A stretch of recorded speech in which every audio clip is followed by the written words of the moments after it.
The Adebanjo mansion stood tall on the most convicted street in Ikoyi, Lagos. Its high, magnificent gates were always closed, shading its priest laws, exotic flower gardens, and fountain from peering eyes.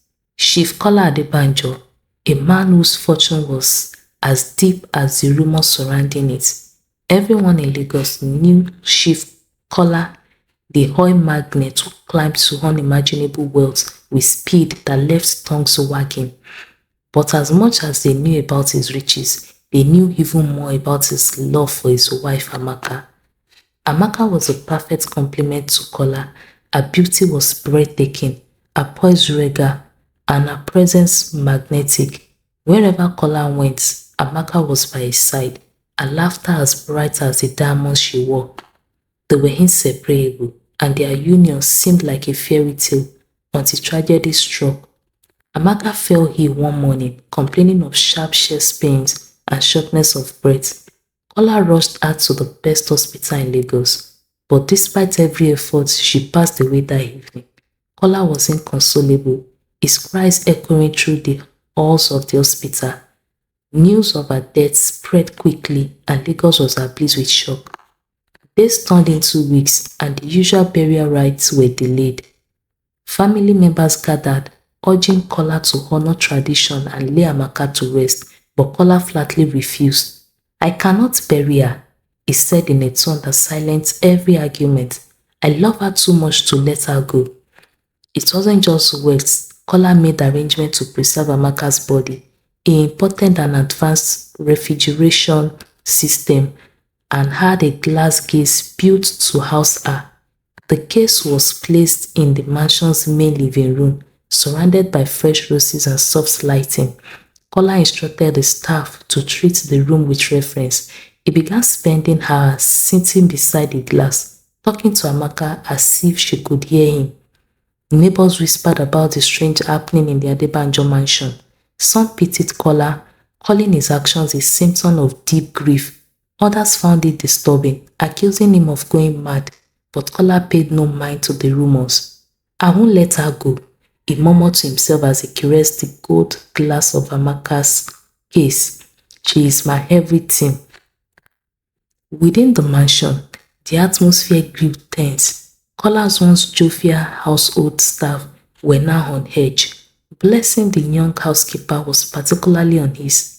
She had seen Kola speaking to Amaka's glass case late at night, his voice low and urgent, as if he was having a conversation.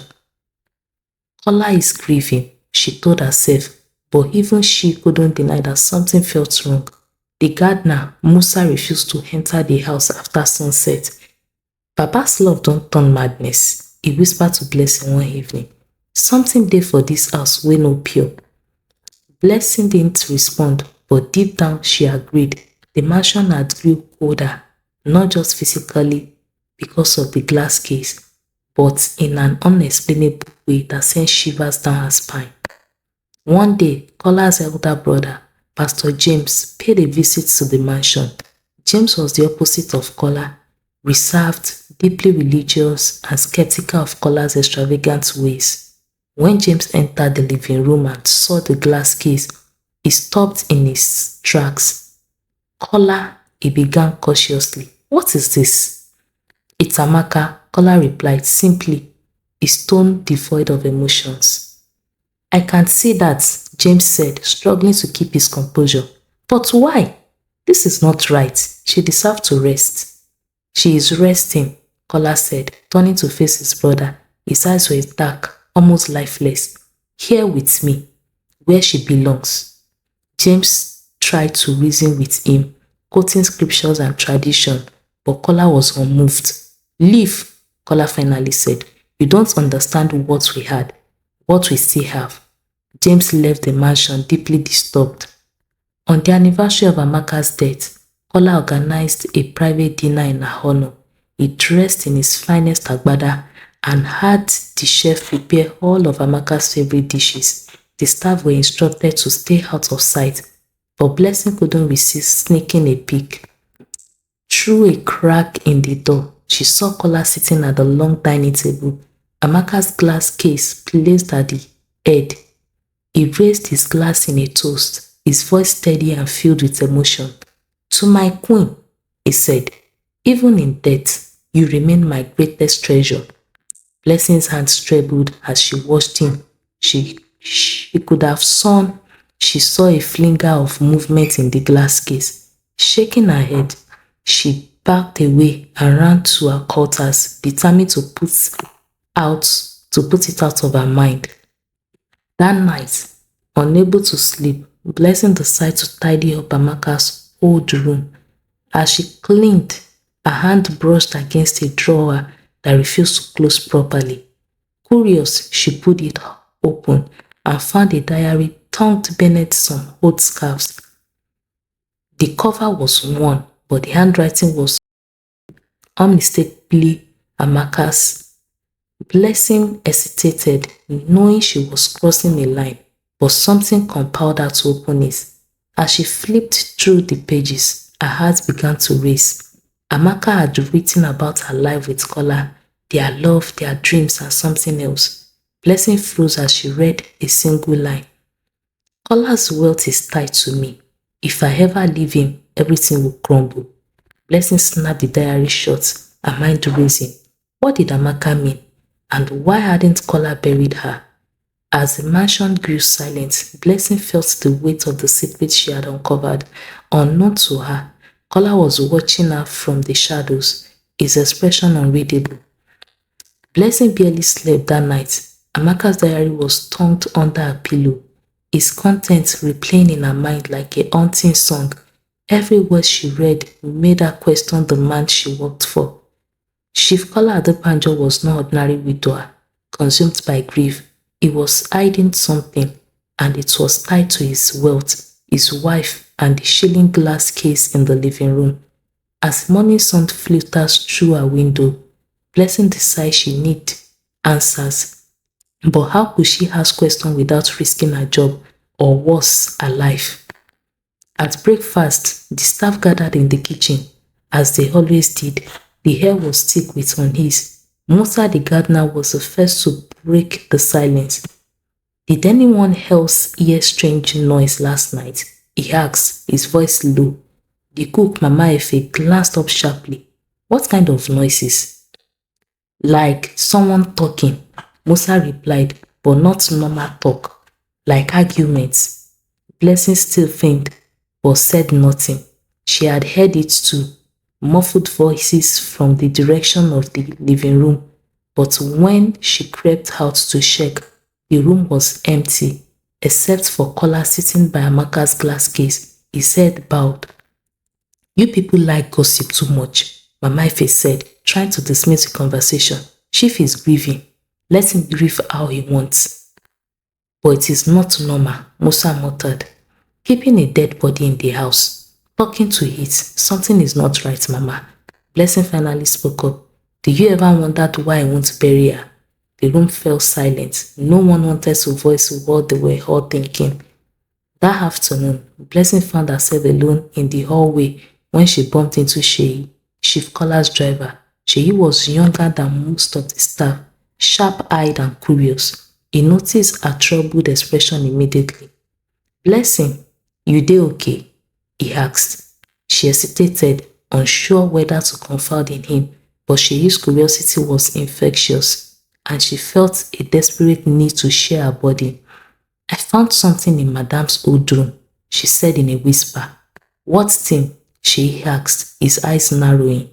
A diary, Blessing replied.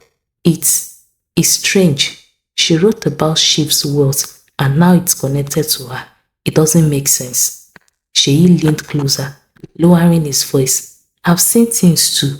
Sometimes late at night, Chief talks to her body like she's still alive, and he gets angry if anyone goes near her case. You think there is more to it? Blessing nodded. I know there is. Sheyi looked around to make sure no one was listening. Let me see the diary. Tonight, after Chief goes to bed. Blessing agreed, though her stomach churned with unease. That night, after the mansion fell quiet, Blessing slipped into the servant's quarter where Sheyi waited. She handed him the diary, her hands trembling. Sheyi opened it carefully. his eyes scanning the pages. The entries were filled with love notes, memories, and old phrases that sent chills down their spines.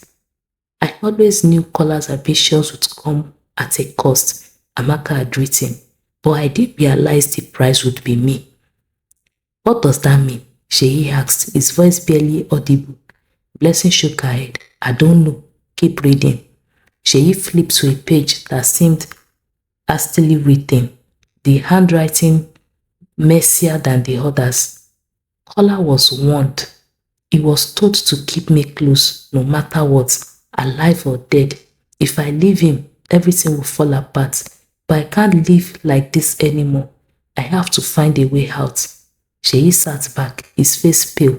This is not normal, Blessing. She is saying she was trapped, like a sacrifice. Blessing swallowed hard. What do we do? Sheyi hesitated.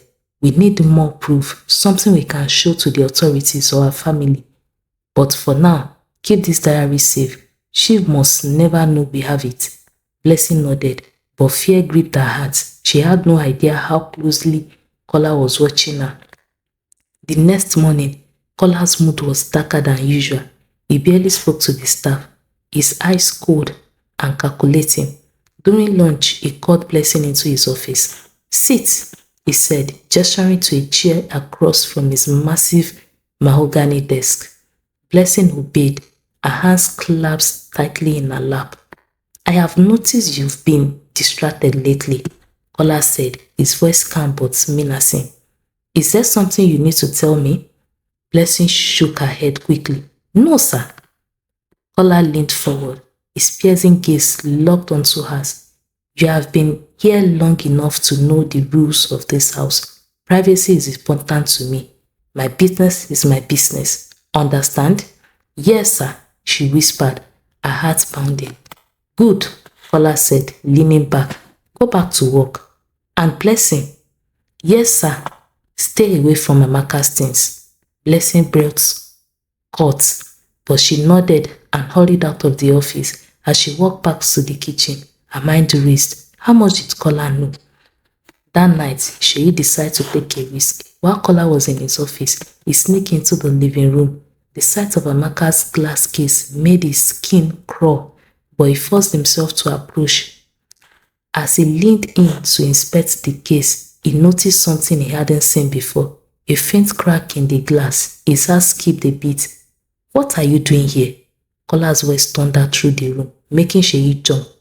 Chief, I was just cleaning, Sheyi stammered. Kola's expression darkened as he approached. You were not cleaning. Don't ever come near her again. Sheyi nodded, backing away. But as he left the room, he couldn't shake the feeling that the crack in the glass was no accident. Over the next few days, the tension in the mansion grew unbearable. The staff whispered about the strange noise, flickering lights, and cold drafts that seemed to come from nowhere. Late one night, Blessing returned to Amaka's diary, flipping to the final pages. Her hands shook as she read Amaka's last entry. If you're reading this, it means I failed. But know this, Kola's wealth is not his own. It belongs to me, and if he ever lets me go, it will all crumble. Blessing stared at the words, the weight of their meaning sinking in. What did Amaka mean by let me go? And how much longer would they keep their discovery hidden from Kola? The weight of the diary felt heavier in Blessing's hands than its modest size should allow. She clutched it tightly, her thoughts swelling with fear and determination. What had Amaka meant in her final entries? What was Kola hiding that could explain the unthinkable, keeping his wife's preserved body in the house, bound to his wealth? The next morning, Sheyi slipped into the kitchen while Blessing was preparing breakfast. His face was pale and his eyes darted nervously around the room. I couldn't sleep, he admitted. That diary is driving me crazy. Have you found anything else? Blessing hesitated before nodding. There is one last entry. It says Kola's wealth is not his own. It belongs to her, and if he lets her go, it will all crumble. Sheyi frowned. Let her go. Does that mean bury her or something else? I don't know, Blessing said, lowering her voice. But I think we need to check her things again. There might be more clues. Sheyi nodded.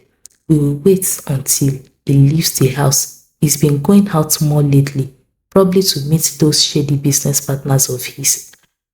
Later that afternoon, Chief Kola left the mansion in his usual convoy of sleek black SUVs.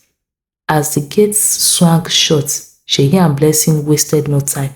They headed to Amaka's old room, now unused and dusty except for Blessing's recent cleaning efforts. Blessing opened the wardrobe where she had found the diary. Together they searched through Amaka's belongings, careful not to disturb anything too noticeably. It wasn't long before she pulled out a small locked box hidden under a pile of old scarves. "Look at this," he said, holding it up. Blessing examined the box. It was made of polished mahogany with intricate carvings of what looked like flowers and chains intertwined. The lock was old-fashioned but sturdy. "We need to open it," Sheyi said. "I will get something to break it," Blessing replied, heading towards the kitchen. A few minutes later, she returned with a knife. With some effort, they managed to pry the box open. Inside was a stack of old letters, bound together with a faded red ribbon. Blessing carefully untied the ribbon and began reading. The letters were written in Amaka's hand, addressed to no one in particular, but their contents were chilling. One of the letters read, "I was young and foolish when I met him. Kola was charming, ambitious, and desperate to rise above his humble beginnings. I love him, but I didn't understand the depth of his hunger for power. When he proposed that we meet the man who could change everything, I thought it was harmless, but it wasn't." Another letter continued.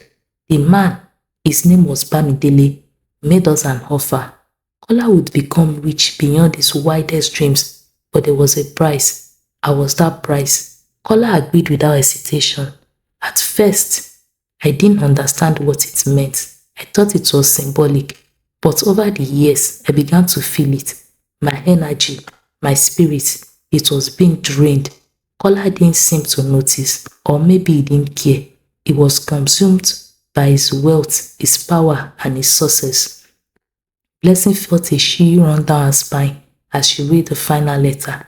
"I am born to him, and he to me, alive or dead. I must remain by his side. If I leave, everything will disappear, but I can't take it anymore. I don't want to be a prisoner in my own life.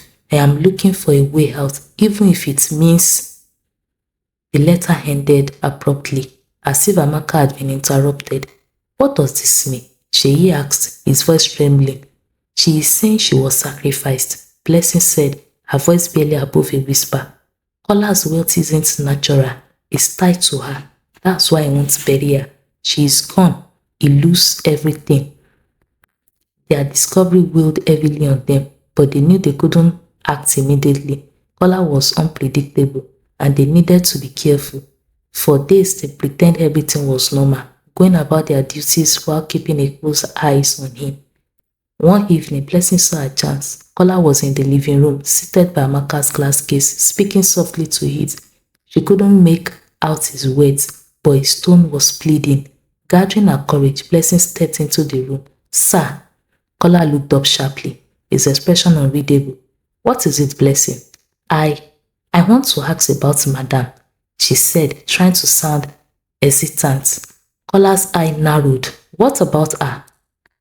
"Why won't you let her rest?" Blessing asked, her voice shaking. "She deserves a proper burial." Kola stood abruptly, his towering figure casting a shadow over her. "You don't understand anything," he said coldly. "Amaka is exactly where she needs to be. But she..." "Enough!" Kola roared, his voice echoing through the room. "Leave now!" Blessing fled, her heart pounding. Blessing and Sheyi met later that night in secret. "We can't keep this up," Sheyi said. "He's going to find out we've been digging. We need to get those letters and the diary out of the house," Blessing said. "If we can show someone what we found, maybe they can help." "And who would believe us?" Sheyi asked. A rich man sacrificing his wife for wealth, they would think we are crazy. Then we need proof, Blessing said firmly, something undeniable. Sheyi nodded reluctantly. We will figure it out, but we have to be careful. Kola won't let us get away with this if he finds out. The air in the mansion felt heavier, almost suffocating. Blessing and Sheyi carried the weight of their secrets as they continued their search for proof of Kola's dark dealings. They knew they were walking a fine line, but they couldn't stop now. Amaka's words haunted them, her diary and letters painting a picture of love twisted into something more. Unknown to them, Kola had been watching. He was no fool. His wealth and survival depends on keeping Amaka close, dead or alive. The staff on his, the subtle glances between Blessing and Sheyi, and their recent nervousness didn't escape his notice. Kola had his own plans. The next morning, the mansion buzzed with unusual energy. Kola called a meeting with the entire staff in the grand dining room. His expression was calm, but his sharp eyes betrayed his inner turmoil. I have been lenient with you all, Kola began, his deep voice echoing off the walls. I trust my staff to respect my privacy and my home, but lately it seems that trust has been misplaced. Blessing and Sheyi exchanged nervous glances, but remained silent. I will say this once, Kola continued, his gaze sweeping over the gathered staff. Amaka was my wife, my life, and my everything. Her presence in this house is not up for discussion. If anyone violates her space or touches her belongings, they will be dealt with. The room fell silent. Kola's words were a clear warning. You may leave, he said, dismissing them with a wave of his hand. Blessing and Sheyi hurried back to the kitchen, their hearts pounding. That afternoon, while cleaning one of the guest rooms, Blessing was approached by Mama Efe, the cook. Blessing, Mama Efe said, her voice low. Come here. Blessing followed her to a quiet corner of the house. I have been watching you and Sheyi, Mama Efe said, her tone serious. I know you've been looking into Madam Amaka's things. Blessing breath caught. Mama, don't bother denying it. Mama Efe interrupted. You are not the first. Others have tried before you. No one of them lasted long in this house. What do you mean? Blessing asked, her voice trembling. Mama Efe sighed. I have been here since the beginning. I knew Amaka before she married Chief. She was vibrant, full of life. But after they married, she changed. She grew weaker, quieter, and then one day she was gone. Gone? Blessing echoed. Not dead. Mama Efe clarified. She just different. Chief's words exploded around the same time. People whispered, but no one dared ask questions. Those who did disappeared. Why are you telling me this? Blessing asked. Because I see the same look in your eyes that I saw in theirs, Mama Efe said. You're digging for answers. Be careful, Blessing. You don't know what you're up against. That night, Sheyi convinced Blessing to help him get closer to Amaka's glass case. We need to check the crack I saw, he said. There might be something inside. Blessing hesitated. It's too dangerous. Chief is watching us. He's not here tonight, Sheyi said. We won't get another chance. Reluctantly, Blessing agreed. The two of them waited until the house was quiet before sneaking into the living room. The case loomed in the dim light, its polished glass reflecting their pale faces. The cracks was faint but visible. Sheyi leaned in, peering closer. What are you looking for? Blessing whispered. I don't know, Sheyi admitted, but his sentence was cut short as the light suddenly flickered. Both of them froze. Who is there? Kola's voice boomed from the doorway. Blessing and Sheyi turned to see Kola standing there, his face twisted in anger. I warned you, he said, stepping closer. I warned you to leave her alone. Chief, we were just... Blessing began, but Kola raised a hand to silence her. You think you know the truth? Kola said, his voice low and menacing. You think you understand what you're minding with? Let me show you. Before they could react, Kola grabbed a heavy candlestick from a nearby table and smashed it against a glass case. The glass shattered, shades flying everywhere. Amaka's body was exposed, her perfectly preserved face heavily serene, but something else caught their attention. A small glowing object plunged in her hands. Sheyi stepped forward, his curiosity outweighing his fear. What is that? Kola grabbed the object, a small, intricately carved stone, and held it up. This, he said, his voice trembling with rage, is the key to everything. My wealth, my power, my life, and it belongs to her. What are you talking about? Blessing asked, her voice shaking. Kola's eyes burned with a mix of anger and desperation. Amaka's spirit is bound to this stone. As long as it stays with her, I remain untouchable. But if it's destroyed or taken away, his voice trailed off, but the implication was clear. In a moment of bravery or madness, Sheyi lunged forward, grabbing the stone from Kola's hand. No! Kola roared, but it was too late. Sheyi threw the stone to the ground, shattering it into pieces. A blinding light filled the room, followed by an hair-piercing scream that seemed to come from everywhere and nowhere at once. When the light faded, the room fell silent. Kola collapsed to his knees, his face pale and drenched in sweat. What have you done? He whispered. Blessing and Sheyi exchanged a glance, unsure of what would happen next.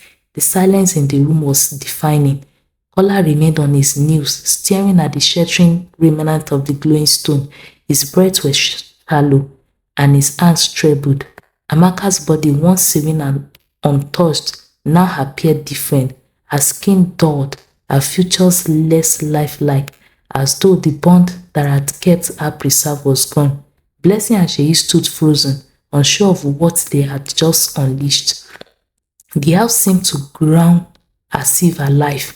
Lights flickered, walls cracked, and the air grew dense. The luxurious mansion, which had always eschewed an air of invisibility, now felt fragile and unstable. We need to leave, Blessing whispered, tugging at Sheyi's arm. But Kola suddenly looked up, his face a mask of fury and desperation. You fools, he roared. Do you know what you've done? You've ruined everything. Kola staggered to his feet and lunged towards Sheyi, but his strength seemed to fail him. He collapsed again, clenching his chest. I can't breathe, he gasped. Blessing hesitated, her instinct to help clashing with her fear.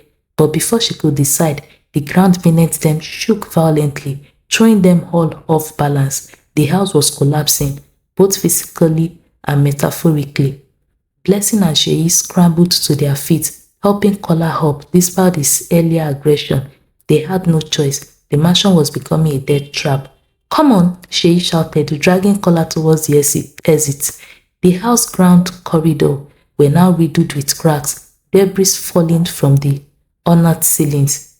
Painting slid off the walls, and the air was thick with dust. As they reached the main entrance, they heard a loud crash behind them. The living room where Amaka's glass case once stood had caved in completely. Kola, we have to go, Blessing yelled. Her voice roared from the dust. Kola didn't respond. He stood frozen, staring back at the ruins of the living room. She is gone, he muttered. It's all gone. Blessing grabbed his arm and pulled him towards the door. We will all be gone if we don't move. The three of them made it out of the mansion just as the structure gave its final ground and crumbled inward. They stood in the driveway, coughing and gasping for air as the dust settled. The once magnificent estate was now a heap of rubble, its glory reduced to nothing in a matter of minutes. Kola fell to his knees again, his eyes buried in his hands. His once imposing presence was now a shell of its former self. It's over, he said, his voice hollow. But Blessing wasn't convinced. What happens now? What happens to you? Kola looked up at her, his eyes filled with a strange mixture of sadness and relief. I don't know, he admitted. Without her, without the stone, I have nothing. Over the next few days, news of the mansion's collapse spread. Officials arrived to investigate, but Kola refused to speak. His wealth began to vanish, bank accounts frozen, assets seized. It was as if though everything he had built was unraveling at the same pass as the mansion. Blessing and Sheyi, feeling a mix of guilt and relief, decide to leave quietly. But before they left, Mama Ife put Blessing aside. You did the right thing, Mama Ife said. Did I? Blessing asked, her voice tingled with doubt. I feel like we destroyed him. Mama Ife shook her head. No, he destroyed himself a long time ago. You just set Amaka free. Kola sat among the ruins, a broken man. For the first time in years, he felt the weight of his choices, the lives he had hurt, the love he had sacrificed. He whispered, Amaka, forgive me. The wind carried his words away, leaving him alone with his thoughts, his regrets, and the hope that perhaps someday he could find redemption. The end. Please let me know what you think about the story in the comment section. Please like, comment, share, and please subscribe to my channel. Please, I am begging. Subscription is free. Please help me support my channel. Thank you very much. See you in my next story. Bye.